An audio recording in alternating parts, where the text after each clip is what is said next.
socotaan daawadayaal waxaa dhawaan gudoomiyaha baarlamaanka uu xilki ka qaaday qaybo ka mid ah xildhibaanada dowladda ku-meel gaarka ah isagoo sheegay in arrintaasi ay ka dambeysay waajibaadkii qaran oo ay gudan waayeen.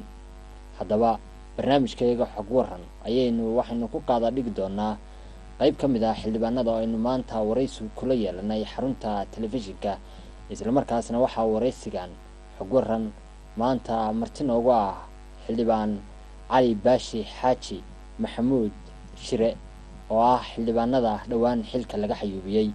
barnaamijkan waxaa telefishinka ETN maanta u qaaday isla markaasna waraysigan qaada dhigay. waraysigan waxaa inoo qaaday waryahanaga Ibrahim Maxamuud Jaamac. cali baashi xaaji maxamed shire ee ku soo dhaw TV-ga ETN. aad iyo aad baad mahadsantahay. waxaan ugu horreyn ku weydiinaynaa bal marka hore inaad faallo kooban naga siiso in qaab dhismeedka ama charterka baarlamaanka ku-meel gaarka u yaala. axdiga ku-meel gaarka ee dowladda federaalka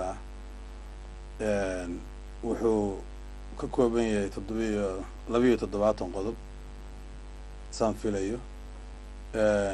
wax laga shaqeeyo 2 sano iyo bar laga shaqeynayo halka loo wada fadhiyo burburkii dowladdii hore kadib wixii kaliya ahaa la isku raaciyay loo dhan yahay buu ahaa.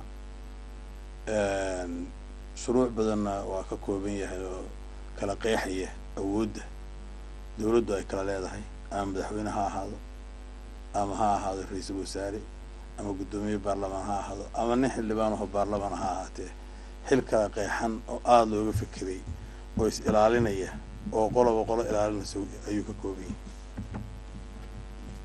yahay. good su-aasha xigtaan ku weydiinaynaa kolleyba waxaan ognahay dad Soomaaliyeed baan nahay, dhibaato badanna dadka Soomaaliyeed way soo gaartay waqtigii dagaaladu socdeen. ma jira xeer hoosaad kale oo isaguna ay ku heshiiyeen dhismaha baarlamaanku